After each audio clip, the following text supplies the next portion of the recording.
Shalom, selamat pagi Bapak Ibu dan Saudara saya yang terkasih. Kita sungguh bersyukur pagi ini Tuhan menganugerahkan kembali kesempatan ini kepada kita. Seorang kerabat memasang status yang menarik di media sosialnya, berbunyi demikian: hari ini ratusan pintu gereja ditutup, tapi hari ini juga ribuan mimbar hadir di rumah-rumah jemaat. Bapak Ibu, hati saya tergetar membaca tulisan ini. Iya, ribuan mimbar saat ini sedang hadir di rumah-rumah jemaat, termasuk di rumah Bapak Ibu dan saya. Sekalipun bukan melalui tatap muka, tetapi melalui perangkat kita masing-masing, kita kembali diundang untuk datang.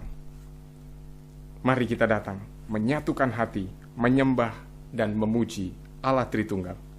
Dengarkanlah panggilan ibadah dari Ibrani 7 ayat yang ke-26 sampai dengan yang 27. Sebab imam besar yang demikianlah yang kita perlukan, yaitu yang saleh, tanpa salah, tanpa noda, yang terpisah dari orang-orang berdosa, dan lebih tinggi daripada tingkat-tingkat sorga, yang tidak seperti imam-imam besar lain, yang setiap hari harus mempersembahkan korban untuk dosanya sendiri, dan sesudah itu barulah untuk dosa umatnya. Sebab hal itu telah dilakukannya satu kali untuk selama-lamanya, ketika ia mempersembahkan dirinya sendiri sebagai korban.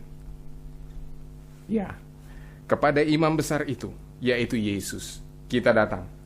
Ia tidak seperti imam besar yang lain, karena ialah Tuhan. Ia kudus tanpa noda, dan ia setia. Kasih setianya lebih tinggi dari langit. Kebaikannya sudah dan masih terus kita rasakan. Mari kita datang naikkan syukur kita kepada imam besar kita. Kasih setiamu yang kurasakan.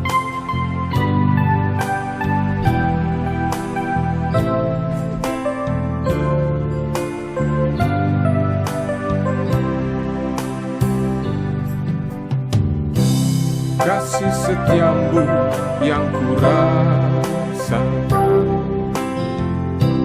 lebih tinggi dari langit biru. Kebaikanmu yang telah kau nyatakan lebih dalam dari lautan. Berkat-Mu yang telah ku terima, berkat-Mu yang telah ku terima, sungguh membuatku terpesona. Apa yang tak pernah ku pikirkan, itu yang kau sediakan bagiku. Siapakah aku ini Tuhan? Siapakah aku ini Tuhan? Jadi biji mata-Mu. Dengan apakah ku balas Tuhan, selain puji dan sembah Kau? Kasih setiamu yang ku rasakan, kasih setiamu yang ku rasakan lebih tinggi dari langit biru. Kebaikan-Mu yang telah Kau nyatakan lebih dalam dari lautan. Berkat-Mu yang kami nikmati Tuhan, berkat-Mu yang telah ku terima, sungguh membuatku terpesona. Apa yang tak pernah ku pikirkan, itu yang Kau sediakan bagiku. Siapakah kami ini Tuhan? Siapakah aku ini Tuhan? Jadi biji mata-Mu. Dengan apakah ku balas Tuhan, selain puji dan sembah Kau. Siapakah aku ini Tuhan? Siapakah aku ini Tuhan? Jadi biji matamu. Dengan apakah ku balas Tuhan selain puji dan sembah Kau?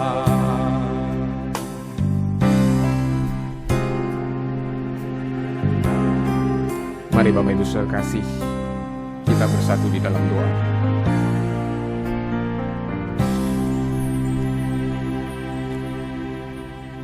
Kepadamu ya Tuhan, Allah kami yang penuh rahmat dan kasih setia, kami datang dengan satu pengakuan betapa kecilnya kami, betapa lemahnya kami Tuhan. Kehidupan kami saat ini ada dan mungkin segera berlalu. Tetapi di saat yang sama Tuhan, kami bersyukur kami boleh melihat bahwa Engkaulah imam besar kami yang agung, Allah kami yang ajaib, Allah kami yang besar, yang tidak dibatasi oleh apapun. Engkau sanggup menyatakan belas kasihan-Mu, pemeliharaanmu, kasih setiamu yang tidak berkesudahan untuk setiap kami. Karena itu saat ini kami datang Tuhan, dengan bersehati, bersama-sama kami rindu untuk beribadah kepadamu. Kami rindu membawa pujian, syukur kami ke hadapan Tuhan. Kami rindu kami mendengar suara-Mu. Kami rindu kami diperlengkapi lebih lagi. Kami rindu kami boleh bertumbuh di dalam Tuhan. Terima kasih Tuhan. Kiranya Engkau berkenan, dan kiranya kami semua ditolong oleh Tuhan menikmati dan menjumpai Engkau. Terima kasih Tuhan. Terpujilah nama-Mu. Di dalam nama Tuhan Yesus kami berdoa dan mengucap syukur. Amin. Bapak Ibu dipersilakan untuk duduk kembali. Dengarkanlah ayat pengakuan dosa dari Ibrani 7 ayat yang ke-19. Sebab hukum Taurat sama sekali tidak membawa kesempurnaan, tetapi sekarang ditimbulkan pengharapan yang lebih baik, yang mendekatkan kita kepada Allah. Yesuslah pengharapan itu. Jiwa kita yang gelap gulita akan diterangi oleh kehadirannya. Kuasa dosa tidak akan lagi sanggup kekang kita. Pengampunannya diberikan bagi kita yang datang mengakui dosa kita. Pandanglah pada Yesus.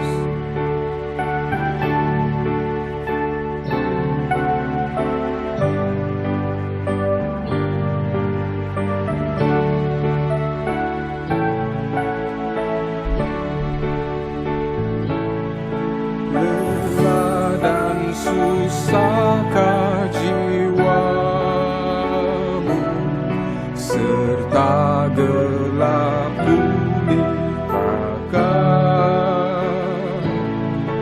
pandanglah terang juru selamatku, hidupmu kan bahagialah. Pandanglah pada Yesus, pandanglah pada Yesus, pandanglah wajah mulianya di dalam terang kemuliaannya. Dunia akan menjadi hampa, dari maut ke hidup yang kekal, dari maut ke hidup yang kekal. Ikutlah jejak Tuhanmu, kuasa dosa takkan kekangmu. Kau dapat mengalahkannya. Pandanglah kepada Yesus, pandanglah pada Yesus, Pandanglah wajah mulianya di dalam terang kemuliaannya, dunia akan menjadi hampa. Mari Bapak Ibu, saya undang untuk bangkit berdiri. Kita menyanyikan bait yang ketiga. Janjinya tak pernah berubah bila bersandar padanya. Cepatlah kabarkan Injilnya,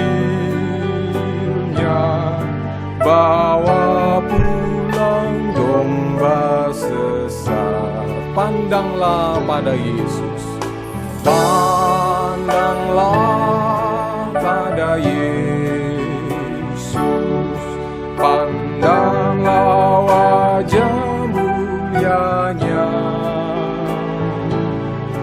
di dalam terang kemuliaannya, dunia akan menjadi hampa.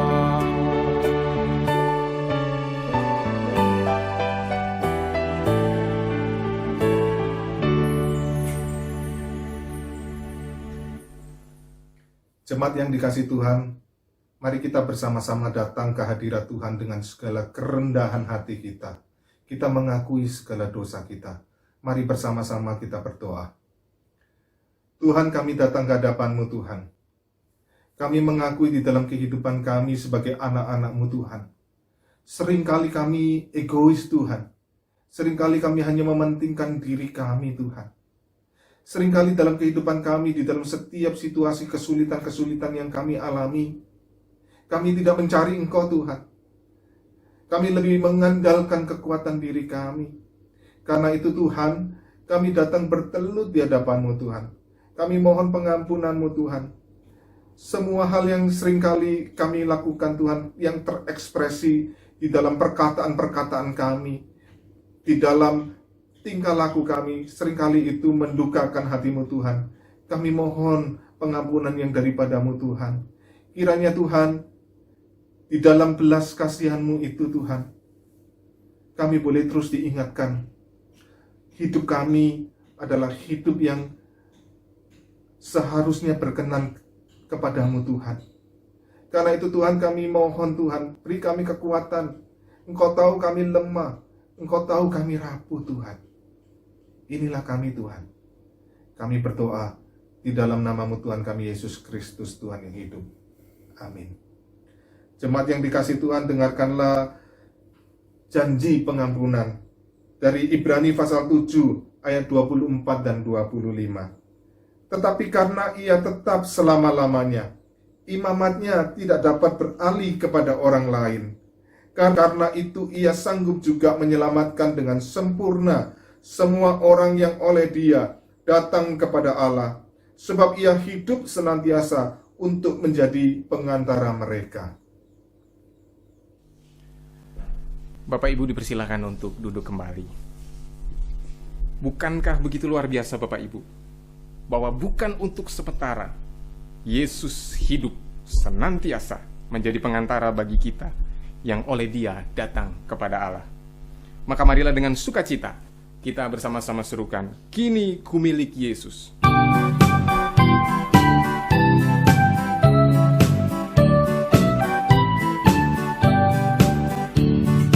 Kasih Tuhan Yesus tak berakhir, tiada kuasa yang memisahkanku, yang menebusku korban diri, kini ku miliknya, kini ku milik Yesus.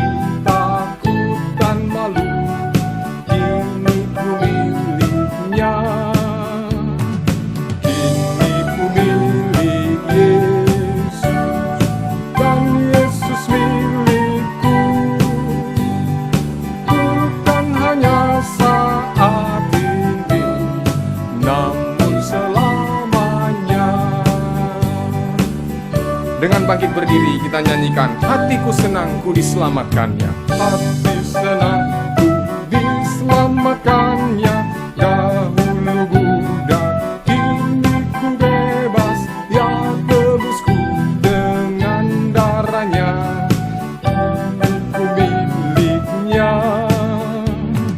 Kini ku milik Yesus, dan Yesus milikku.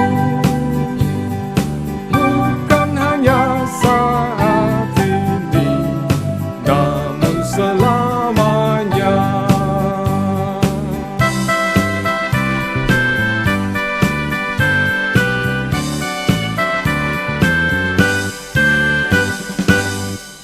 Mari dengan tetap bangkit berdiri, kita bersama-sama membaca petunjuk hidup baru yang terambil dari Ibrani pasal 7 ayat yang ke-22.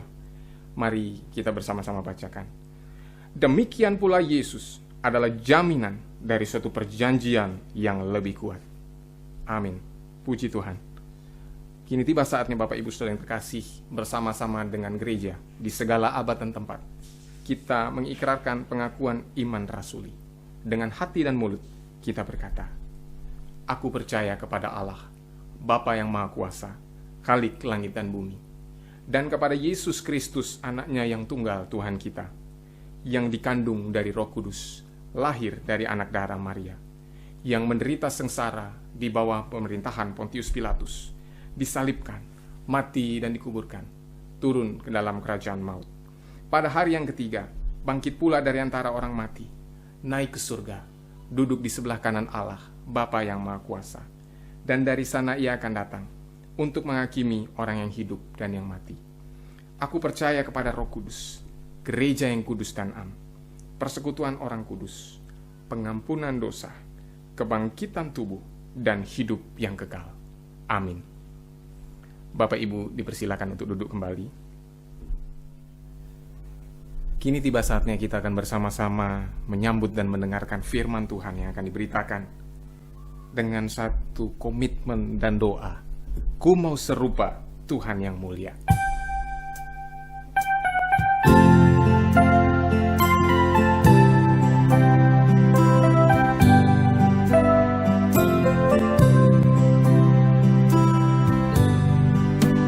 Ku mau serupa Tuhan yang mulia.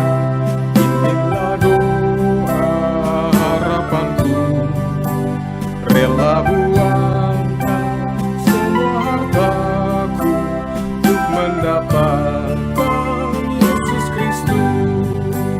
Ku mau serupa Tuhan yang kudus, Tuhan yang mulia, penuh kasih, serupa manis dan kayamu, serupa Engkau di hatiku.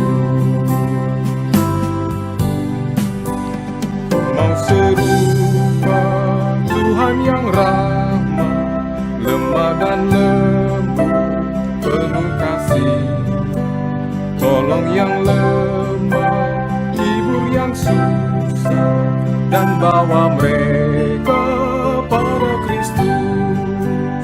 Ku mau serupa Tuhan yang kudus, Tuhan yang mulia, penuh kasih, serupa manis dan karyamu, serupa Engkau di hatiku.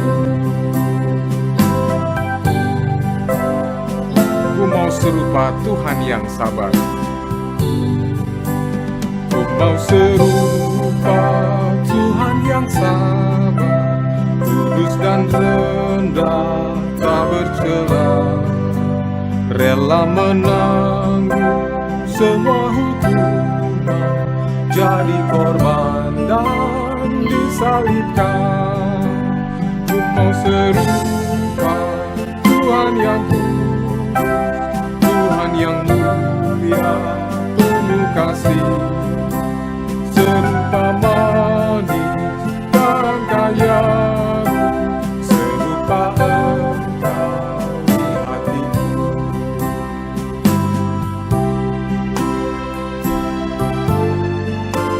Ku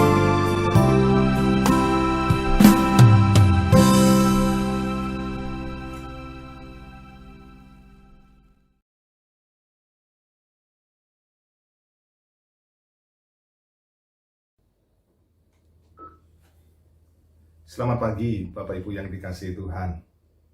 Bagaimana keadaan kalian di rumah masing-masing? Apakah baik? Pada hari ini kita merekam kebaktian kita bukan di gedung gereja.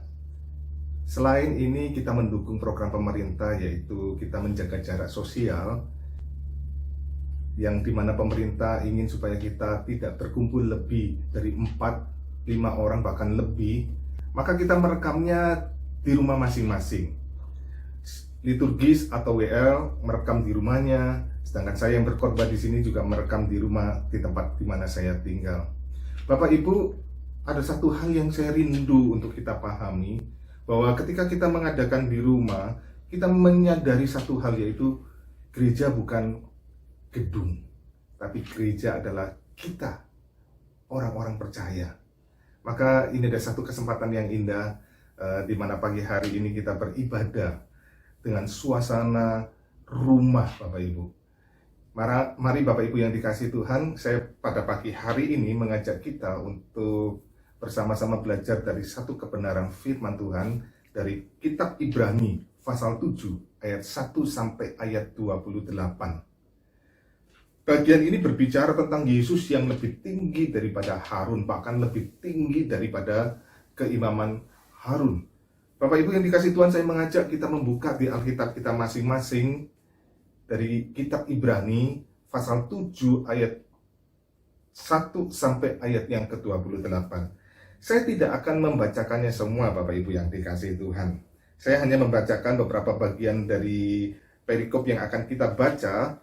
Saya akan membacakan dari ayat 1 sampai ayat 10, kemudian nanti saya akan bacakan dari ayat yang 22 sampai ayat yang ke-26. Mari saya mengajak kita bersama-sama membuka Alkitab kita dari kitab Ibrani pasal 7 ayat 1 sampai ayat yang ke-28. Dikatakan demikian Bapak Ibu yang dikasihi Tuhan. Sebab Melkisedek adalah Raja Salem dan Imam Allah yang Maha Tinggi. Ia pergi menyongsong Abraham ketika Abraham kembali dari mengalahkan raja-raja dan memberkati dia.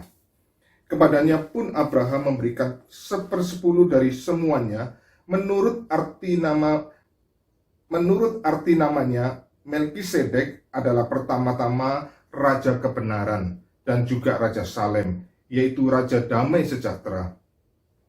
Ia tidak berbapak, tidak beribu, tidak bersilsilah. Harinya tidak berawal dan hidupnya tidak berkesudahan.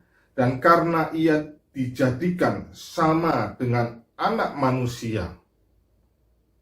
Ini mungkin lebih tepat diterjemahkan, ia dijadikan menyerupai anak Allah. Ia tetap menjadi imam sampai selama-lamanya. Camkanlah betapa besarnya orang itu yang kepadanya Abraham bapak leluhur kita memberikan 1/10 dari segala rampasan yang paling baik. Dan mereka dari anak-anak Lewi yang menerima jabatan imam mendapat tugas menurut hukum Taurat untuk memungut persepuluhan dari umat Israel, yaitu saudara-saudara mereka, sekalipun mereka ini juga adalah keturunan Abraham. Tetapi Melkisedek yang bukan keturunan mereka memungut persepuluhan dari Abraham dan memberkati dia, walaupun ia adalah pemilik janji. Memang tidak dapat disangkal bahwa yang lebih rendah diberkati oleh yang lebih tinggi, dan di sini manusia-manusia fana menerima persepuluhan, dan di sana ia yang tentang dia diberi kesaksian bahwa ia hidup. Maka dapatlah dikatakan bahwa dengan perantaraan Abraham dipungut juga persepuluhan dari Lewi yang berhak menerima persepuluhan, sebab ia masih berada dalam tubuh bapak leluhurnya ketika Melkisedek menyongsong bapak leluhurnya. Kita baca ayat yang ke-22 sampai ayat yang ke-26. Demikian pula Yesus adalah jaminan dari suatu perjanjian yang lebih kuat, dan dalam jumlah yang besar mereka telah menjadi imam karena mereka dicegah oleh maut untuk tetap menjabat imam. Tetapi karena ia tetap selama-lamanya, imamatnya tidak dapat beralih kepada orang lain. Karena itu, ia sanggup juga menyelamatkan dengan sempurna semua orang yang oleh dia datang kepada Allah.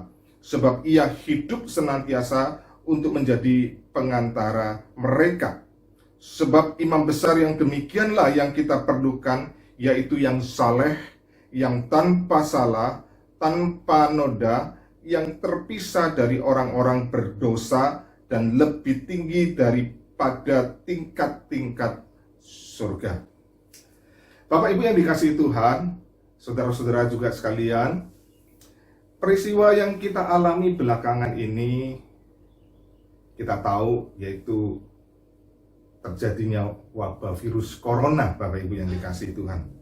Maka ketika ini terjadi, sekarang kita menghadapi sebuah kenyataan betapa kita mengalami ketakutan. Banyak orang di seluruh dunia, bahkan banyak negara terpaksa harus melockdown negara mereka. Karena mereka begitu ketakutan, Bapak Ibu yang dikasihi Tuhan. Maka kita melihat betapa manusia itu begitu takut terhadap virus corona. Memang karena virus ini sangat luar biasa cepat di dalam penyebarannya. Di dalam beberapa hari bisa ribuan orang terkena. Sekarang jumlahnya sudah mencapai mungkin lebih dari 100.000 yang terkena. Bahkan mungkin ratusan ribu, Bapak Ibu. Saya sempat melihat berita itu sampai mencapai 400.000. Saya tidak tahu dengan kondisi sekarang. Mungkin lebih dan lebih lagi. Demikian juga negara kita, Indonesia. Kita sedang mengalami ini, Bapak Ibu yang dikasihi Tuhan. Kemarin saya lihat sudah 893 orang. Saya tidak tahu hari ini dan nanti besok. Mungkin kita akan mendapati bisa ribuan orang yang terkena virus ini. Virus ini begitu cepat di dalam penyebarannya. Bukan hanya cepat dalam penyebarannya, Bapak Ibu. Yang membuat manusia takut adalah virus ini bisa membawa kematian. Bahkan cukup banyak orang yang mengalami kematian, Bapak Ibu yang dikasihi Tuhan. Ini sesuatu yang sangat menakutkan.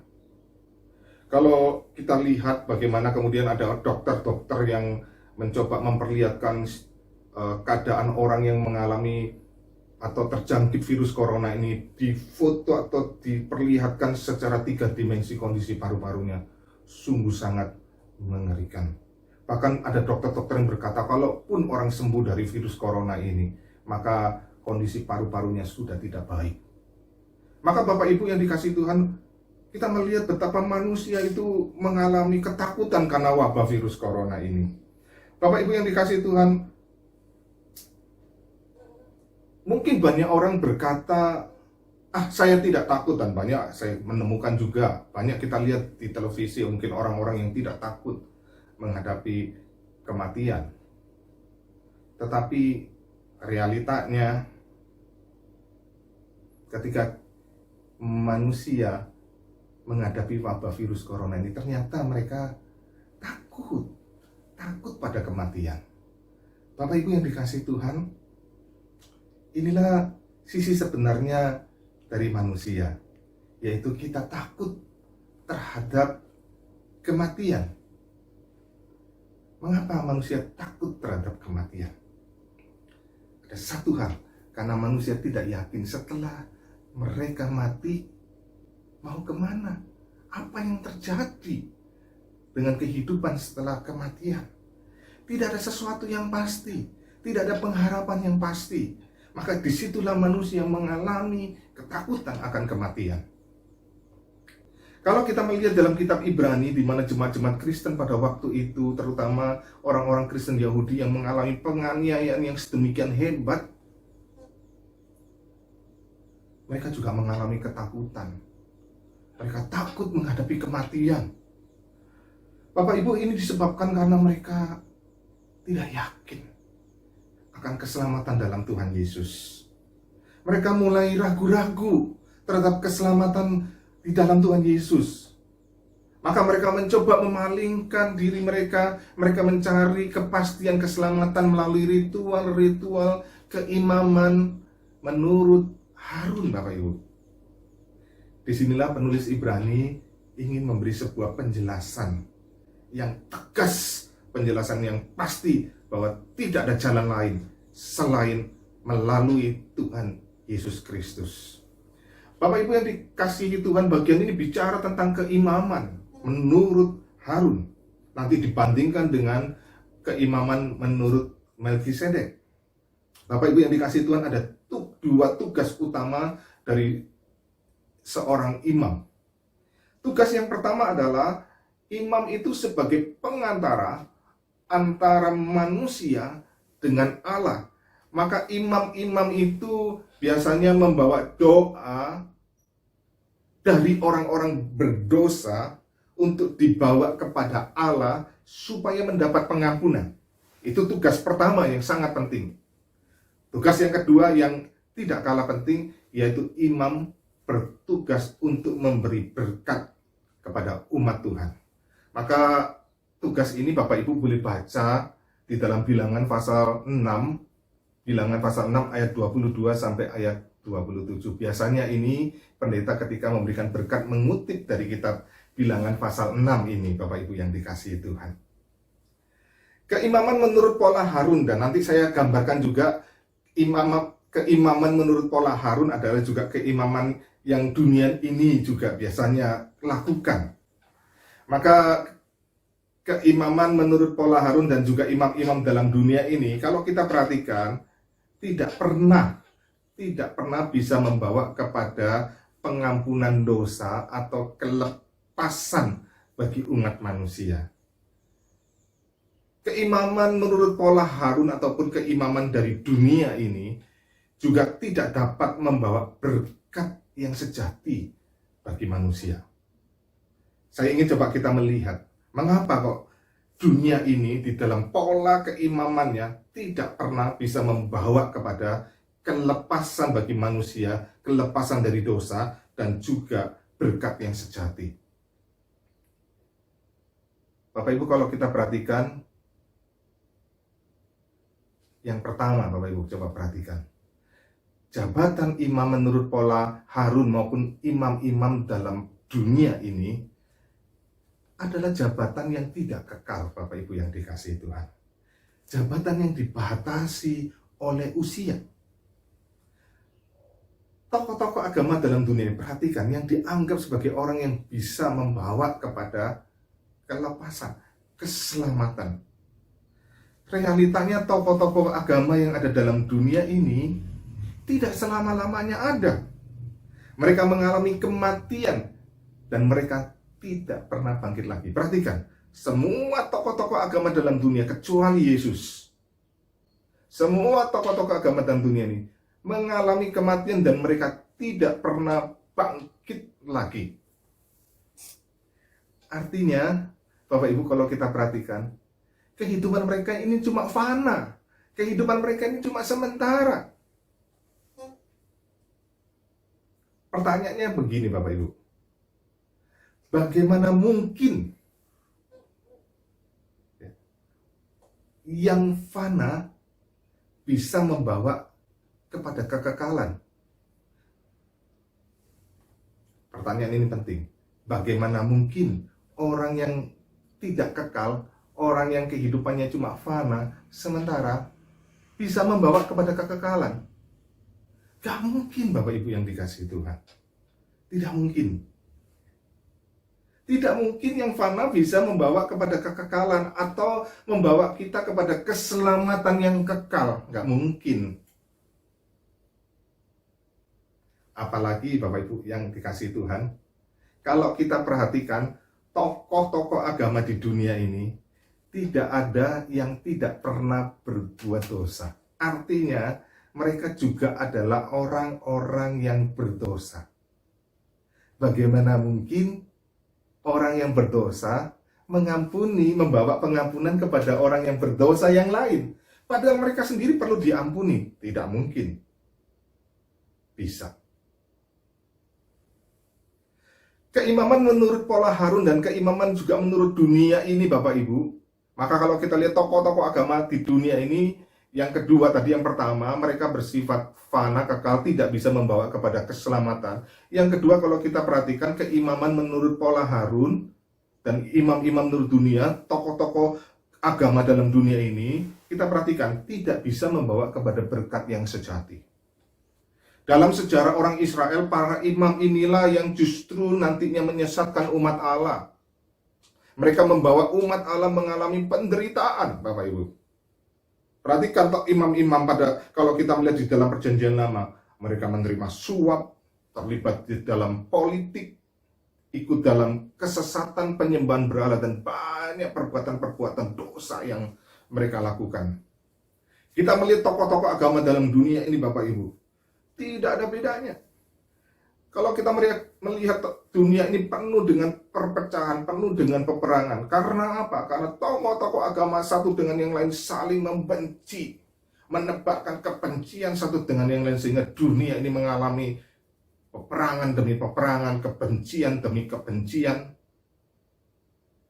Justru kalau kita melihat keberadaan mereka, bukan membawa berkat, tetapi justru membawa banyak penderitaan bagi umat manusia. Kita lihat di dalam zaman ini bagaimana kehidupan tokoh-tokoh agama. Mereka terlibat dalam percabulan, bahkan kita mendengar ada yang terlibat dalam pelecehan seksual terhadap ada anak-anak kecil maupun gadis-gadis yang masih muda. Mereka berzina, mereka memperkaya diri, mereka menuruti hawa nafsunya, dan bahkan mereka menyesatkan umat Allah. Umat manusia disesatkan. Kita butuh seorang imam yang sejati, Bapak Ibu. Dan Allah sudah memberikan seorang imam yang sejati, Bapak Ibu. Bahkan bukan hanya seorang imam yang sejati, tetapi sekaligus juga sebagai seorang raja, yaitu Yesus Kristus. Ibrani 7 ayat 2b, kalau kita perhatikan pasal 7 ayat 2b, Bapak Ibu, dikatakan menurut arti namanya, Melkisedek adalah pertama-tama raja kebenaran dan juga raja Salem, yaitu raja damai. Yesus adalah imam sekaligus raja menurut pola Melkisedek, atau lebih tepat Melkisedek itulah yang menggambarkan sebenarnya tentang imam dan raja yang sejati, yaitu anak Allah Yesus Kristus. Kisah tentang Melkisedek, Bapak Ibu yang dikasihi Tuhan, Bapak Ibu dapat baca di dalam Kejadian pasal 14 ayat 1 sampai ayat 24. Kejadian 14 ayat 1 sampai ayat 24. Nama Melkisedek disebutkan di situ mempunyai arti raja kebenaran. Menurut LAI disebut sebagai raja kebenaran. Lebih tepat itu adalah rajaku yang benar, artinya. Dan juga disebut sebagai raja Salem, artinya raja damai sejahtera. Maka Melkisedek menggambarkan tentang Yesus Kristus anak Allah itu sebagai yang tidak berdosa, maka disebut sebagai raja yang benar, rajaku yang benar. Artinya yang benar adalah tidak berdosa. Maka Yesus Kristus anak Allah itu adalah yang tidak berdosa dan yang membawa damai yang sejati atau berkat yang sejati itu, Bapak Ibu. Memang kalau kita lihat di dalam bukti-bukti sepanjang zaman, kita akan menemukan bahwa sepanjang hidup Yesus tidak pernah berbuat dosa. Ini yang penting. Sepanjang hidup Yesus tidak pernah berbuat dosa. Bukan hanya tidak berdosa, ia sebagai imam dan raja yang memberikan dirinya mati bagi manusia. Perhatikan, Yesus itu sebagai imam dan raja, itu dia rela memberikan dirinya mati bagi manusia. Tidak seperti tokoh-tokoh agama yang lain dalam dunia ini. Mereka memperkaya dirinya, memuaskan hawa nafsunya. Bukan mereka mati bagi orang lain, tetapi menuntut orang lain mati bagi diri mereka. Tokoh-tokoh dalam dunia ini, itulah realita yang kita dapati, Bapak Ibu. Bukan hanya tokoh agama, tapi pemimpin-pemimpin dalam dunia ini juga demikian.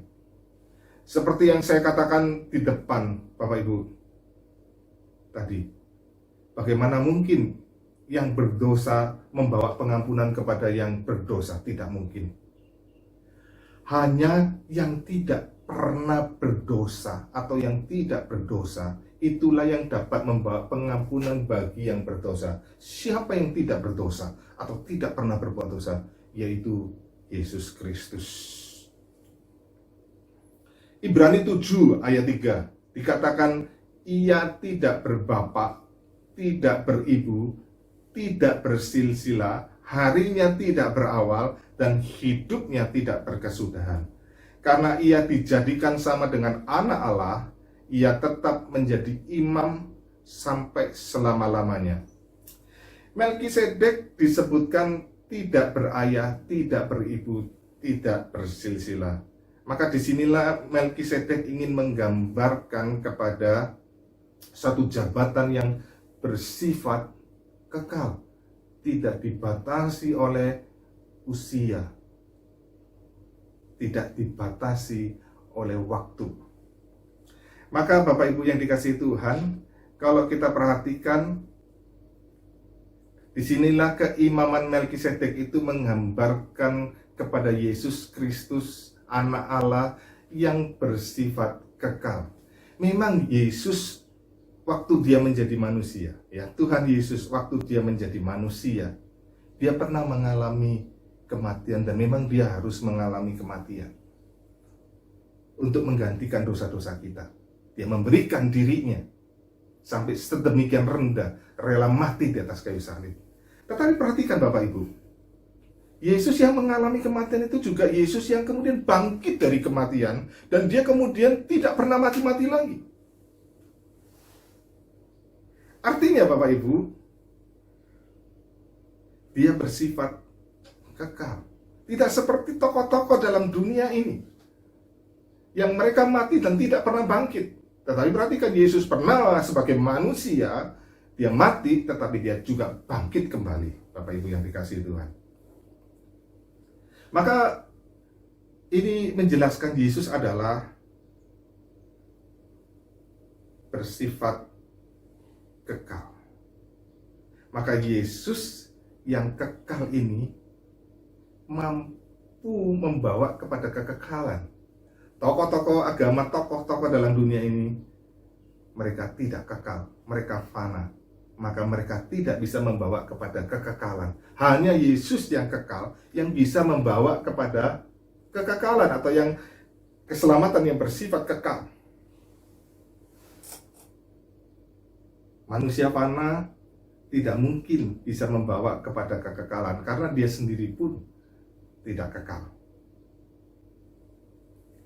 Maka Bapak Ibu yang dikasihi Tuhan, kita melihat dalam Ibrani pasal 7 ayat 24-26 dikatakan demikian. Tetapi karena ia tetap selama-lamanya, Ibrani 7 ayat 24-26. Tetapi karena ia tetap selama-lamanya, imamatnya tidak pernah beralih kepada orang lain. Karena itu ia sanggup juga menyelamatkan dengan sempurna semua orang yang oleh dia datang kepada Allah. Sebab ia hidup senantiasa untuk menjadi pengantara mereka. Sebab imam besar yang demikianlah yang kita perlukan, yaitu yang saleh, tanpa salah, tanpa noda, yang terpisah dari orang-orang berdosa dan lebih tinggi dari tingkat-tingkat surga. Maka ini memberi kesimpulan yang penting Bapak Ibu. Hanyalah Yesus yang dapat dengan sempurna membawa manusia, membawa kita kepada keselamatan yang kekal itu. Bukan hanya itu Bapak Ibu yang dikasihi Tuhan. Maka kalau kita perhatikan ayat 22, dikatakan Yesus itu adalah sebagai jaminan. Kata jaminan ini juga boleh diterjemahkan sebagai garansi yang tidak bisa dibatalkan. Kalau kita hidup dalam dunia ini, kita juga ada garansi. Kalau kita beli handphone, beli mobil, ada garansi Bapak Ibu. Kalau rusak, maka nanti dapat perbaikan atau diganti yang baru. Atau kita dalam dunia ini juga mengenal asuransi. Tapi saya katakan tidak ada dalam dunia ini garansi yang menjamin 100% Bapak Ibu, karena garansi dan asuransi dalam dunia ini realitanya bisa batal, bisa tidak berlaku Bapak Ibu. Tetapi tidak dengan Yesus. Yesus memberikan sebuah jaminan, sebuah garansi yang tidak bisa dibatalkan oleh apapun, dan itu bersifat kekal. Maka kita tahu sekarang dengan jelas Bapak Ibu yang dikasihi Tuhan, bahwa orang yang percaya kepada Yesus Kristus tidak perlu takut menghadapi kematian. Seperti Paulus katakan dalam Filipi 1 ayat 21. Paulus berkata satu perkataan yang luar biasa. Karena bagiku hidup adalah Kristus dan mati adalah keuntungan. Wah, luar biasa. Bagi orang percaya, mati adalah keuntungan. Kalau demikian pertanyaannya, apakah hubungannya dengan kita saat ini yang sedang menghadapi wabah virus corona Bapak Ibu? Hubungannya apa? Maka ada dua hal yang penting saya ingin katakan. Yang pertama, kita tidak perlu panik berlebihan. Takut dan panik adalah wajar. Tetapi kalau kemudian itu menjadi berlebihan dan mengikat hidup kita, itu menunjukkan hidup kita seperti orang yang tidak punya pengharapan. Padahal hidup kita punya pengharapan dalam Yesus. Kita punya jaminan, asuransi, garansi dalam Yesus Kristus. Bahwa setelah kita meninggalkan dunia ini, kita punya keselamatan yang kekal. Yang kedua Bapak Ibu yang dikasihi Tuhan, kita justru kalau tahu hidup kita ini sudah dijamin, digaransi oleh Tuhan, maka yang penting adalah bukan kita lagi takut terhadap kematian, tapi fokus kita sekarang adalah bagaimana hidup kita ini memberi kekuatan dan pengharapan bagi orang-orang yang ada di sekitar kita. Seperti Paulus katakan Bapak Ibu dalam Filipi pasal 1 ayat 22a. Tetapi jika aku harus hidup di dunia ini, itu berarti bagiku bekerja memberi buah. Selama kita masih diberi nafas hidup oleh Tuhan, maka ini adalah sebuah panggilan yang penting bagi kita, yaitu apa? Yaitu bagaimana kita menjadi berkat. Terlebih di dalam situasi seperti ini. Itulah yang Tuhan mau Bapak Ibu yang dikasihi Tuhan. Maka kalau kita diberi nafas hidup, ini adalah kesempatan bagi kita untuk menyatakan pengharapan, menyatakan berkat bagi orang-orang di sekitar kita. Nah, kalau demikian, apa langkah-langkah praktis yang kita bisa lakukan Bapak Ibu?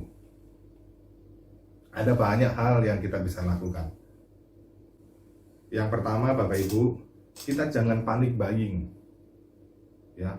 Karena saking takutnya kemudian kita borong habis-habisan bahan makanan.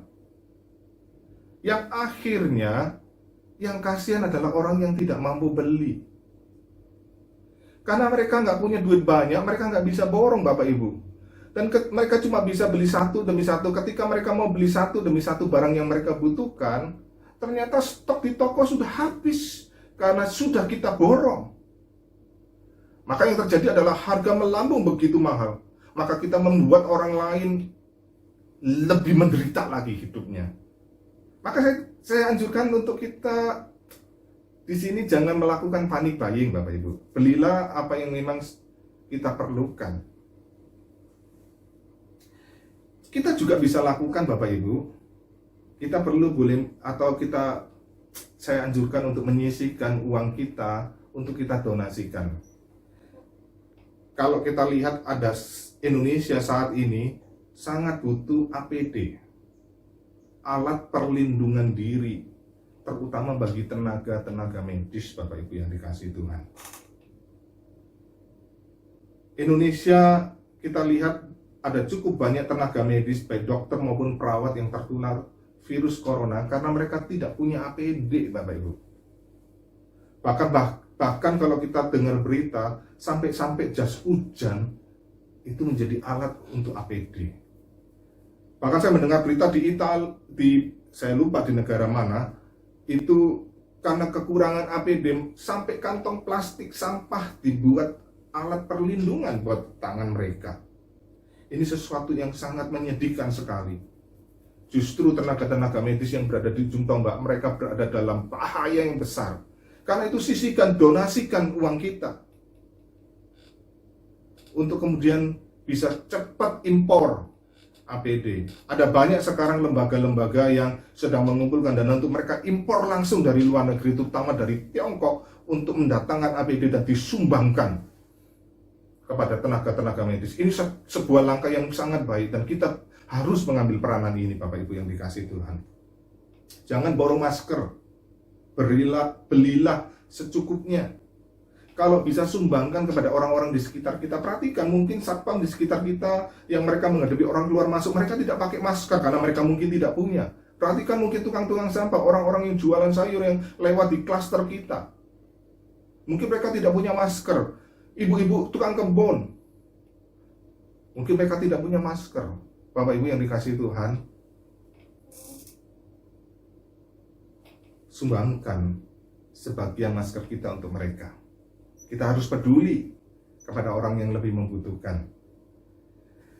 Yang perlu kita lakukan, Bapak Ibu yang dikasihi Tuhan, adalah juga kita perlu memperhatikan orang-orang yang ekonominya terdampak. Saya tahu kita tidak bisa keluar rumah dan dianjurkan memang tidak keluar rumah, tetapi ada banyak hal yang kita bisa lakukan kalau kita punya pegawai harian.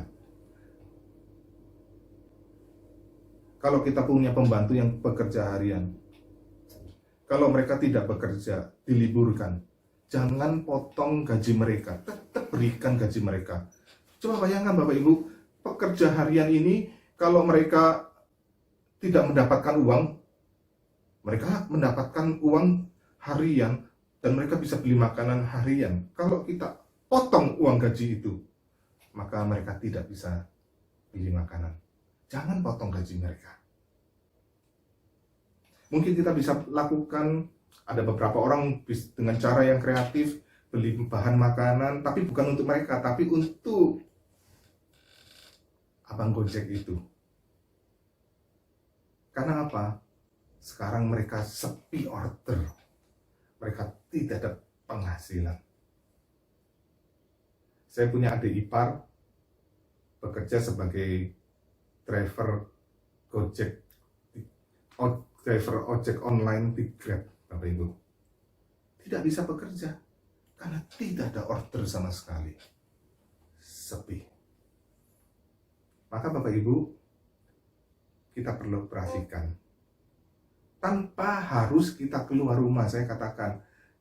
Karena kita tidak boleh mengumpulkan massa, kita harus mengurangi kontak fisik, kontak sosial dengan orang-orang yang ada di sekitar kita. Tetapi kita bisa melakukan dengan cara-cara yang kreatif, Bapak Ibu. Jangan menghakimi orang-orang yang kena virus corona. Kasihan sekali. Saya mendapati ada orang-orang yang terkena kemudian dijadi bahan perguncingan, diomongin, dicoba cari kesalahannya. Ini gara-gara mereka bodoh dan sebagainya. Mereka tidak taat dan sebagainya. Jangan, Bapak Ibu, jangan hakimi mereka. Coba kalau kita yang kena dan sudah menderita, dijadikan bahan pergunjingan. Jangan. Doakan mereka. Minta Tuhan memberi kesembuhan. Jangan sebarkan berita-berita yang tidak jelas, yang justru menambah kepanikan. Kalau bisa, sebarkan berita yang dari sumber resmi, dari pemerintah atau dari sumber-sumber yang resmi, yang jelas. Jangan kemudian berita yang masih tidak jelas ini betul atau hoax, kemudian kita sebarkan dan itu menimbulkan kepanikan demi kepanikan. Nyanyi. Di dalam situasi seperti ini, inilah momen kita belajar menyanyi, Bapak Ibu. Waktu kita menyanyi lagu-lagu rohani yang menguatkan, mungkin orang-orang di sekitar kita jadi dikuatkan dan dihiburkan. Waktu di Tiongkok mengalami lockdown, Bapak Ibu, mereka yang tinggal di apartemen buka jendelanya, mereka mulai menyanyi satu dengan yang lain memberi kekuatan. Mereka bukan orang-orang yang percaya kepada Tuhan. Mereka bisa menyanyi memberi kekuatan. Apalagi kita, anak-anak Tuhan, menyanyilah Bapak Ibu di dalam situasi seperti ini. Tentunya kita harus jaga kesehatan. Kita harus tinggal di rumah. Kecuali kalau kita keluar rumah dalam keadaan yang mendesak karena kita harus beli bahan makanan yang habis, pakai perlengkapan-perlengkapan untuk melindungi diri yang cukup. Bapak Ibu, ketaatan kita untuk tinggal di rumah itu menolong menghentikan wabah penyebaran virus corona ini. Itu menolong pekerja-pekerja medis untuk beban mereka tidak bertambah. Sebab kalau kita kena dan orang lain tidak peduli, semakin banyak yang kena. Luar biasa sekali beban yang mereka alami. Dan mereka mengalami bahaya tertular. Bapak Ibu yang dikasih, ada banyak hal, coba kita pikirkan. Kita bukan berfokus takut mati lagi, bukan. Tapi kita harus sekarang berfokus pada bagaimana kehidupan saya menjadi berkat. Bagaimana keberadaan saya menguatkan, memberi pengharapan bagi orang-orang di sekitar saya. Carilah cara-cara yang kreatif, tanpa harus keluar rumah, Bapak Ibu, sekali lagi. Tanpa harus keluar rumah. Ini anjuran dari pemerintah, bukan hanya anjuran, tapi pemerintah sudah mengeluarkan undang-undangnya, Bapak Ibu. Itu yang saya rindukan, Bapak Ibu. Di dalam Kristus kita sudah punya kepastian akan keselamatan kita yang bersifat kekal itu. Maka kita tidak lagi takut saya mati nanti kemana, kita tidak takut menghadapi kematian. Maka sekarang tanggung jawab kita, selama diberi nafas, selama masih ada kesempatan. Maka sebuah lagu saya senang sekali, yaitu hidup ini adalah kesempatan. Selama kita masih punya kesempatan, jadilah berkat. Jadilah orang-orang yang memberi kekuatan dan pengharapan bagi orang-orang lain. Puji Tuhan. Tuhan memberkati kita sekalian. Amin. Mari kita bersama-sama berdoa, Bapak Ibu yang dikasihi Tuhan. Tuhan Yesus,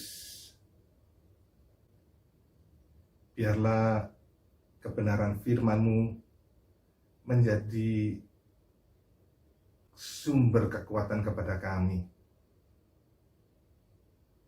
Yaitu di dalam Engkau Tuhan Yesus ada satu garansi, ada jaminan keselamatan. Yang mana kami tidak takut lagi menghadapi kematian. Karena kami tahu dengan jelas setelah kami meninggalkan dunia ini, kami menuju kemana. Tetapi Tuhan, Engkau mau kami juga tidak berfokus pada soal takut mati atau tidak. Engkau mau ketika kami tahu bahwa kami punya jaminan keselamatan, garansi keselamatan itu. Hidup kami sekarang berfokus pada kehidupan yang berbuah, kehidupan yang menjadi berkat bagi orang-orang di sekitar kami. Menjadi kekuatan dan pengharapan bagi orang-orang yang lemah, yang bergumul, yang takut Tuhan. Karena itu, pakai hidup kami ini Tuhan, menjadi berkat, menjadi kemuliaan bagi nama-Mu. Kami berdoa Tuhan, di dalam nama Tuhan Yesus Kristus Tuhan yang hidup. Amin.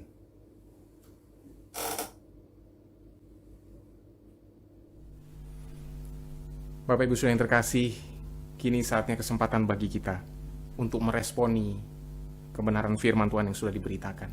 Mari kita bersama-sama bersyukur, karena Dia adalah Tuhan yang memelihara, Tuhan yang menolong kita di dalam setiap situasi yang kita hadapi, bahkan saat ini. Karena itu, dengan menyanyikan pujian Tuhan peliharamu, kita akan bersama-sama hantarkan persembahan kita.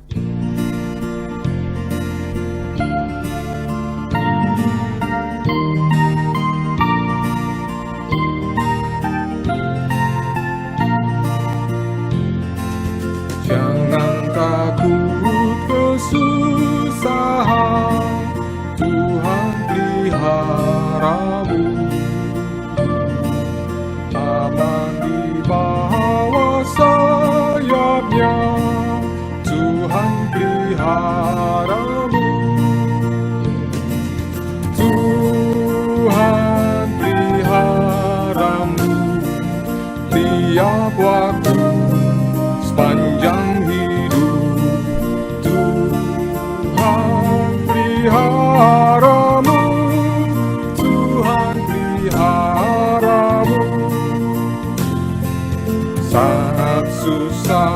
dan kecewa, Tuhan peliharamu. Bahaya datang menimpa, Tuhan peliharamu. Tuhan peliharamu tiap waktu sepanjang hidup. Tuhan peliharamu, Tuhan peliharamu.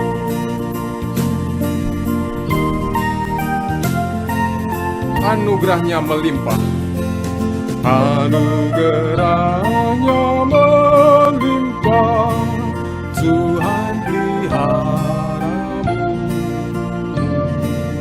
Segalanya yang kau perlu, Tuhan peliharamu. Tuhan peliharamu tiap waktu sepanjang hidup. Tuhan peliharamu, Tuhan peliharamu.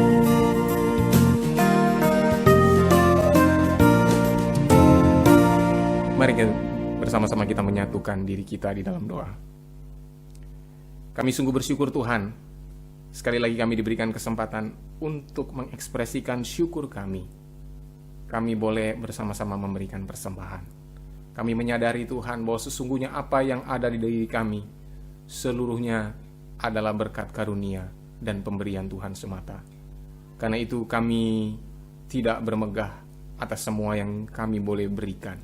Tetapi kami rindu, kami terus belajar, bersyukur. Kami terus belajar mengarahkan pandangan kami kepada Tuhan dalam setiap situasi, dalam setiap keadaan.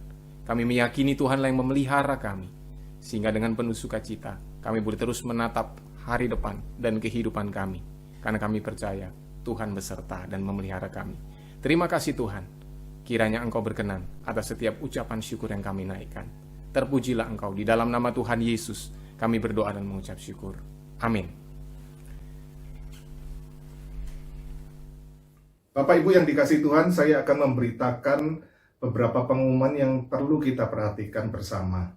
Yang pertama, kebaktian umum akan kita adakan secara online di rumah masing-masing sampai akhir bulan April. Ini merupakan keputusan dari Sinode GKY. Mereka sudah mempertimbangkan dengan situasi yang ada, maka mereka putuskan diadakan secara online di rumah masing-masing sampai akhir bulan April. Yang kedua, perjamuan kudus selama bulan April nanti kita juga tiadakan. Ya, karena memang situasinya tidak memungkinkan. Dan yang ketiga, Bapak Ibu yang dikasihi Tuhan, ini yang perlu kita perhatikan, kebaktian Jumat Agung akan diadakan tanggal 10 April, itu pelaksanaannya akan dikerjakan atau dilakukan oleh Sinode GKY. Jadi gereja masing-masing GKY tidak mengadakan kebaktian Jumat Agung, tetapi Sinode yang akan mengadakannya, dan itu diadakan secara online. Nanti linknya kami akan berikan kepada Bapak Ibu sekalian. Untuk kebaktian Paskah, maka kebaktian Paskah nanti akan diadakan oleh masing-masing gereja GKY. Jadi kita akan mengadakannya sendiri Bapak Ibu, secara online, ya, secara online di rumah masing-masing.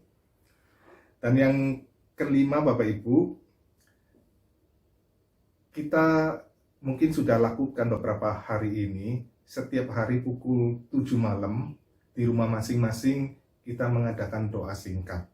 Dan saya mengingatkan bagi jemaat-jemaat yang belum terlibat di dalam doa bersama ini, untuk Bapak Ibu boleh perhatikan, itu akan dikirimkan pokok-pokok doanya baik melalui suara maupun melalui teks tulisan di WA, di grup WA Jemaat GKY Cibubur, Bapak Ibu, itu kita akan adakan setiap pukul 7 malam, setiap hari, dan kami mengundang keterlibatan kita untuk saling mendoakan, untuk mendoakan situasi yang ada supaya Tuhan bekerja memberi pertolongan. Ataupun kita juga nanti akan disampaikan pokok-pokok doa yang sedang dipersiapkan Bapak Ibu ya, yang dikasih Tuhan. Kami mohon keterlibatan dari Bapak Ibu sekalian. Dan yang terakhir Bapak Ibu yang dikasih Tuhan, PGTI atau Persekutuan Gereja-Gereja Tionghoa di Indonesia, dan kita GKY itu terhisap di dalam PGTI juga. Mereka akan mengadakan sebuah mereka akan melakukan, yaitu mengimpor APD Bapak Ibu langsung dari Tiongkok. Jadi mereka butuh biaya kurang lebih 4 miliar. Karena itu Bapak Ibu, kami juga menghimbau kita bisa mendukung PGTI ini dan bersama-sama mendonasikan sebagian uang kita. Linknya atau nomor rekeningnya sudah kita kirimkan di dalam grup WA Jemaat GKJ Cibubur. Bapak Ibu dapat melihatnya kembali, dan di situ saya merindukan kita boleh mengambil bagian Bapak Ibu yang dikasihi Tuhan. Demikian Bapak Ibu yang perlu saya sampaikan untuk kita boleh perhatikan bersama. Saya mengajak pada pagi hari ini kita berdoa bersama-sama. Mari Bapak Ibu, secara khusus saya ingin mengajak kita mendoakan diri kita dan masyarakat Indonesia untuk mematuhi anjuran dari pemerintah tinggal di rumah. Ini penting Bapak Ibu, karena masih banyak orang yang tidak taat dan tidak patuh. Karena itu doakan supaya masyarakat Indonesia memiliki kesadaran yang tinggi. Kita lihat di Italia, kenapa begitu merebak luar biasa? Karena masyarakatnya tidak taat. Maka kunci untuk keberhasilan mencegah virus corona ini adalah ketaatan dari masyarakat untuk mau tinggal di rumah masing-masing. Mari saya mengajak kita bersama-sama berdoa. Tuhan, kami datang ke hadapan-Mu Tuhan. Kami menyadari apa yang sedang kami alami saat ini sesuatu yang serius Tuhan. Sesuatu yang kami tidak bisa bermain-main. Karena itu tolonglah kami untuk patuh dan taat kepada anjuran pemerintah, terutama juga masyarakat Indonesia Tuhan. Berikan kesadaran betapa seriusnya wabah virus corona ini. Beri mereka hati yang mau bekerja sama Tuhan, mau taat untuk tinggal di rumah masing-masing Tuhan. Dan kami percaya ini akan mengurangi atau bahkan menghentikan terjadinya penyebaran wabah virus corona. Kami mohon kemurahan-Mu Tuhan. Kami sadar Tuhan, seringkali kami sebagai masyarakat, kami egois. Kami tidak mau mementingkan kepentingan bersama. Tapi inilah momen Tuhan, Kau tolong masyarakat Indonesia untuk belajar di dalam kesadaran sosial Tuhan. Termasuk kami, umat-Mu Tuhan, beri kesadaran ini Tuhan. Bagaimana kami mengambil bagian, bagaimana kami di dalam hal ini menjadi sebuah contoh teladan yang baik. Karena itu tolonglah Tuhan, kami berdoa di dalam nama-Mu Tuhan kami Yesus Kristus, Tuhan yang hidup. Amin. Jemaat yang dikasihi Tuhan, dengarkanlah berita pengutusan yang saya ambil dari Filipi pasal 1 ayat 21 sampai 22a. Karena bagiku hidup adalah Kristus dan mati adalah keuntungan. Tetapi jika aku harus hidup di dunia ini, itu berarti bagiku bekerja memberi buah. Doksologi. Puji Allah Bapa Putra, puji Allah Roh Kudus, ketiganya yang esa. Oh, zaman sumber berkat. Amin. Jemaat yang dikasihi Tuhan, terimalah berkat dari Allah Tritunggal. Kasih yang sempurna dari Allah Bapa, anugerah yang berkelimpahan dari Tuhan kita Yesus Kristus, persekutuan, pimpinan, penyertaan dan pertolongan dari Allah Roh Kudus menyertai saudara-saudara sekalian dari sekarang sampai selama-lamanya. Amin.